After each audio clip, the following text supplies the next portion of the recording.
Hello दोस्तों, GMD study point पर आप सबका स्वागत है। आज की इस वीडियो में 10th क्लास मैथ के प्रश्नावली 3.5 के क्वेश्चन को सॉल्व करने वाले हैं। इससे पहले वाले वीडियो में हमने चैप्टर 1 और चैप्टर 2 को कम्प्लीटली सॉल्व कर चुके हैं। तो जो भी इस वीडियो को नहीं देखे हैं प्लीज़ जाके उस वीडियो को देख लीजिए। डिस्क्रिप्शन बॉक्स में चैप्टर वाइज प्लेलिस्ट का लिंक दिया गया है। तो ये वीडियो को शुरू करते हैं। ये पहला क्वेश्चन आप लोग के सामने है। निम्न रैखिक समीकरणों के युग्म में से किसका एक अद्वितीय, किसका कोई हल नहीं है या किसके अपरिमित रूप से अनेक हल है। अद्वितीय हल की स्थिति में उसे वज्र गुणन विधि से ज्ञात कीजिए। तो यहाँ पर ये स्थितियाँ दी गई है समीकरण। इसमें किसका अद्वितीय हल है, किसका कोई हल नहीं है और किसका अपरिमित रूप से अनेक हल है, ये देखना है। और जिसका अद्वितीय हल होगा उसको वज्र गुणन विधि से ज्ञात करना है। तो सबसे पहले आइए, वज्र गुणन क्या होता है।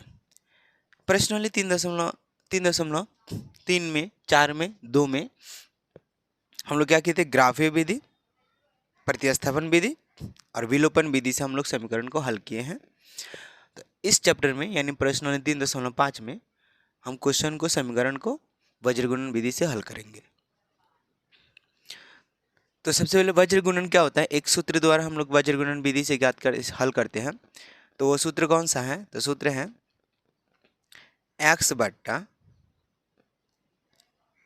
b1c2 माइनस b2c1 अब बराबर है y बट्टा c1a2 माइनस c2a1 फिर बराबर है 1 बट्टा a1 b2 minus a2 b1 ये वज्र गुणन विधि का ये सूत्र है। इस सूत्र की सहायता से हम लोग क्या करेंगे, क्वेश्चन को, समीकरण को हल करेंगे। तो इसको याद करने का एक तरीका भी है। ये द्विघात समीकरण का ये क्या होता है, द्विघात समीकरण से हम सूत्र प्राप्त किए हैं। अब ये द्विघात समीकरण को याद करने का बहुत बेस्ट तरीका ये है, सबसे पहले आप समीकरण को लिख लीजिएगा, समीकरण का व्यापक रूप लिख लीजिएगा। तो व्यापक रूप है a1 x plus b1 y plus c1 बराबर 0। सॉरी, ये व्यापक रूप है, बराबर 0 लिख देते हैं समीकरण। फिर है a2 x plus b2 y plus c2 बराबर में 0 है। अब हम क्या करेंगे, x बट्टा के नीचे लिखना है। देख लीजिए x है तो इसको हम छोड़ेंगे, x लिखना है तो x के गुणांक जो a1 a2 है इसको हम छोड़ के अब जो बचा है इसको हम देख लेंगे। तो y को छोड़ के b1 b2 ऐसे तिरछा गुना कर लीजिएगा। तो b1 c2 और माइनस में b2 c1 गुना कर लीजिए। पहले इसको गुना करके फिर माइनस में इसको गुना कर लीजिएगा। ये हो गया b1 c2 माइनस में b2 c1, ये हो गया। फिर y बट्टा में लिख लीजिएगा, तो y को छोड़ देना है। तो यहाँ से फिर इसको देख लेना, तो c1 a2 फिर c2 a1, ये माइनस में कर लीजिएगा, ठीक है। फिर एक बट्टा यानी अचर पद जो होता है वो c1 होता है, तो अचर पद में 1 लिख लीजिएगा, क्योंकि चर पद में ये x है तो y है और यहाँ पर अचर तो 1 लिख लीजिएगा। तो एक बट्टे में हमको इसको छोड़ के लेना है, c1 c2 को छोड़ के लेना है।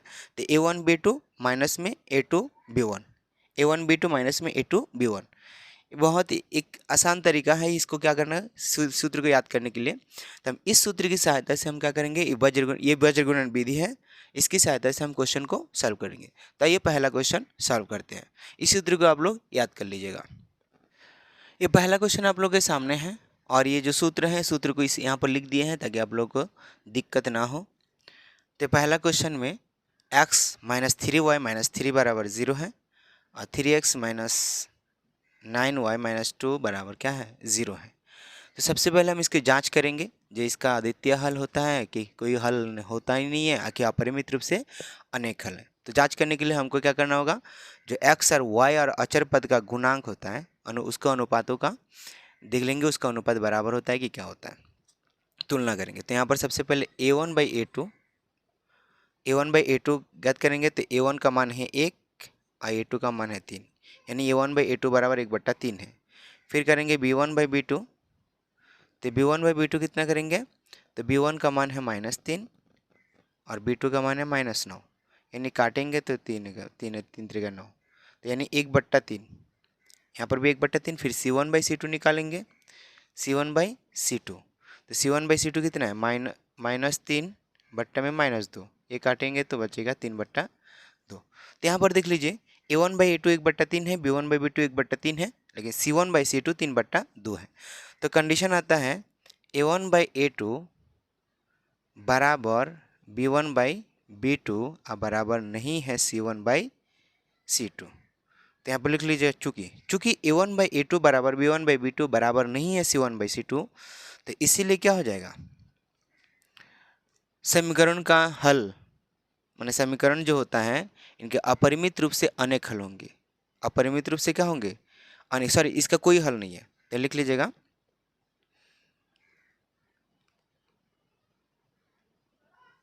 अतः समीकरण के युग्म का कोई हल नहीं है। समीकरण के युग्म का कोई हल नहीं है। तो ये पहला क्वेश्चन हो चुका है। यहाँ पर बोला गया अद्वितीय हल की स्थिति में उसे वज्रगुणन विधि की विधि से ज्ञात कीजिए, लेकिन यहाँ पर समीकरण का कोई हल ही नहीं है। तो समीकरण के युग्म का जब कोई हल नहीं है तो हम इसको यहीं तक रोक देंगे। तो ये पहला क्वेश्चन, 1 नंबर का पहला क्वेश्चन ये कंप्लीट हो चुका है। तो आइए देखते हैं दूसरा क्वेश्चन कैसे बनता है। ये दूसरा क्वेश्चन है। यहाँ पर देख लीजिए 2x + y बराबर 5 है और 3x + 2y बराबर 8 है। तो हम क्या करेंगे, 5 को इधर लाएंगे, 8 को भी इधर लाएंगे। तो यहाँ पर इधर लाए हैं तो 5 उधर प्लस में, इधर आएगा तो माइनस में। तो 2x + y - 5 बराबर 0, इधर से इधर लाएंगे तो यहाँ पर 0 बचेगा। 3x + 2y - 8, 8 उधर उधर था प्लस में, तो इधर आएगा तो माइनस में जाएगा, तो बराबर 0। तो इसको भी हम क्या करेंगे, अनुपात का जो A1/A2 जो होता है उसका अनुपात का तुलना करेंगे, माने चर संख्या का गुणांकों का अनुपात का तुलना करेंगे। तो यहाँ पर देखेंगे A1/A2 बराबर है 2/3 और B1/B2 बराबर है 1/2, यानी एक y का मान है और इस y2 का मान है 2। तो देख लीजिए यहाँ पर ये दोनों बराबर है, तो लिख लीजिएगा चूँकि A1/A2 बराबर नहीं है B1/B2, बराबर नहीं है क्या, B1/B2। जब दोनों बराबर नहीं है तो C1/C2 निकालने की जरूरत नहीं है। तो अतः समीकरण के युग्म का अद्वितीय हल है, माने केवल क्या है, एक हल है, अद्वितीय हल, अद्वितीय हल है। तो अद्वितीय हल होता है तो इसको वज्रगुणन विधि से बनाना है। तो वज्रगुणन लिख लेना, वज्रगुणन विधि से, वज्र गुणन विधि से। तो वज्रगुणन विधि ये है, x/B1C2 - B2C1 आता है। तो लिखेंगे x/B1C2, B1C2, B1 का मान कितना है, 1 है, तो 1 गुना C2 का मान कितना है, -8 है, तो -8 लिख लेंगे, ये हो गया B1C2। फिर सूत्र के अनुसार ये माइनस है तो लिखेंगे माइनस, फिर B2C1, B2 का मान ये 2 है, तो 2 गुना C1 का मान -5 है, तो लिखेंगे -5, ये हो गया। अब बराबर की जगह बराबर, फिर y बट्टा लिखेंगे C1A2, C1A2, तो C1 कितना है, -5 है और A2 का मान है 3, -5 गुना 3 फिर माइनस, सूत्र के अनुसार ये माइनस है। C2A1, C2 है -8 और गुना में है A1 2, ये होगा। अब बराबर, फिर 1 बट्टा दिया है तो 1 बट्टा में फिर A1 B2 2 गुना 2, 2 गुना 2 A1 B2, फिर माइनस में A2 B1, तो A2 है 3 और गुना में 1 है, यहाँ पर 1, ये हो गया। अब हम क्या करेंगे, इसको सॉल्व करेंगे। तो सॉल्व करने के लिए यहाँ पर x बट्टा गुना करेंगे तो -8 आ जाएगा, -8, और यहाँ पर माइनस माइनस ये प्लस है और इसको गुना करेंगे तो 5 दूना 10 हो जाएगा, फिर बराबर, यहाँ पर y बट्टा लिखेंगे, 5 दिया 15 लिखेंगे माइनस, और ये माइनस है, सॉरी माइनस माइनस प्लस हो जाता है, और 8 दूना 16 लिखेंगे, ये होगा। अब बराबर, फिर 1 बट्टा लिखेंगे, 1 बट्टा लिख ले, 2 दूना 4 लिखेंगे, और माइनस में 3 एकम 3 लिखेंगे। इसको सॉल्व करते हैं। x बट्टा इसको घटाएंगे तो 2 आएगा बराबर y बट्टा इसको घटाएंगे तो 1 आएगा बराबर 1 बट्टा इसको घटाएंगे तो 1 आएगा। अब हमको x और y का मान निकालना है, तो एक बार x बट्टा जो अचर पद है उसको बराबर लिखेंगे, फिर y बट्टा 1 बट्टा इसको फिर अचर पद बराबर है, ये बराबर ये है, तो हमको लिखेंगे सबसे पहले x/2 बराबर 1 बट्टा 1। इसके बराबर ये लिखेंगे तो x का मान निकल जाएगा, तो गुना करेंगे तिरछा, x से x गुना 1 गुना करेंगे तो x, 2 से 1 गुना करेंगे 2, यानी x का मान कितना आ गया 2। और एक बार y के बराबर ये लिखेंगे तो y बट्टा 1 बराबर 1 बट्टा 1। एक बार इसके बराबर इसको लिखेंगे, फिर एक इसके बराबर इसको लिखेंगे, तो तिरछा गुना करेंगे तो y गुना 1 बराबर y और 1 गुना 1 बराबर 1, यानी x का मान 2 है, y का मान 1 है। ये वज्र गुणन विधि से दूसरा क्वेश्चन सॉल्व हो चुका है।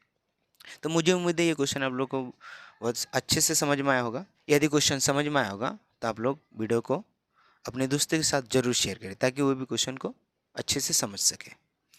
तो ये देखते हैं तीसरा क्वेश्चन कैसे बनाते हैं। आप लोग सभी क्वेश्चन को क्या करिए, वीडियो को पॉज करके नोट कर लीजिएगा। तो ये तीसरा क्वेश्चन है 3x - 5y बराबर 20, 6x - 10y बराबर 40 है। तो इसको 20 देख लीजिए बराबर को उधर है, तो इसको इधर लाएंगे, इसको भी हम इधर लाएंगे, तो लिख लीजिए 3x - 5y। 3 नंबर क्वेश्चन है 3x - 5y बराबर 20 है, तो इधर आएगा तो -20 बराबर 0।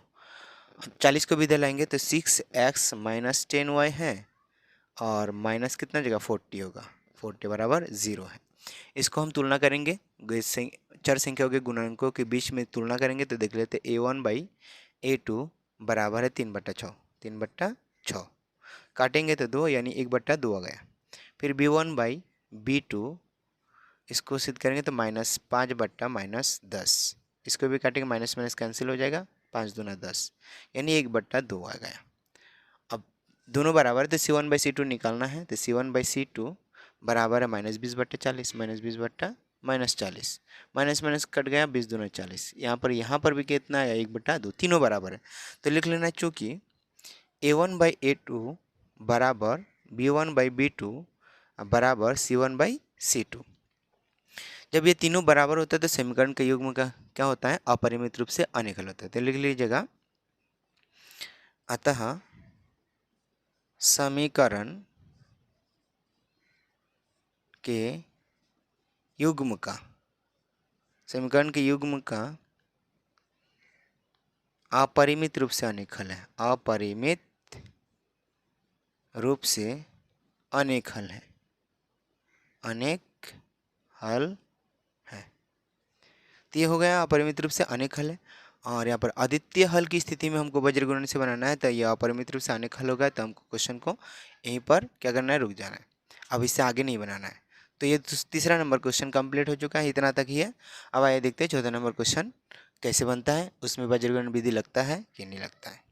तो ये 4 नंबर क्वेश्चन आप लोगों के सामने है, x - 3y - 7 बराबर 0, 3x - 3y - 15 बराबर 0 है।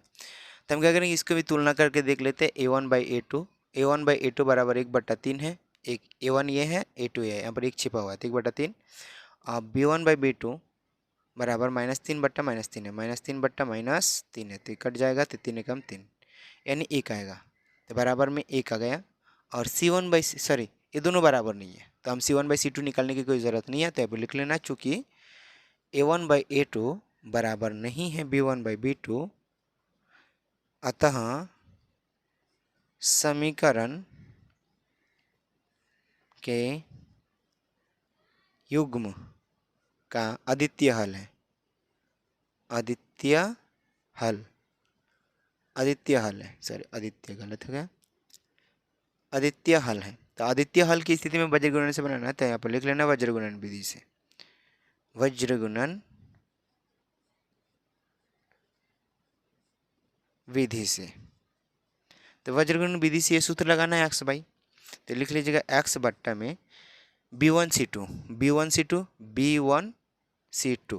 सॉरी b1c2, तो b1 है -3 और गुना c2 है -15, ये हुआ। अब माइनस करना है किससे, माइनस है b2c1, तो -3 गुना में C1 -7 ये हो गया।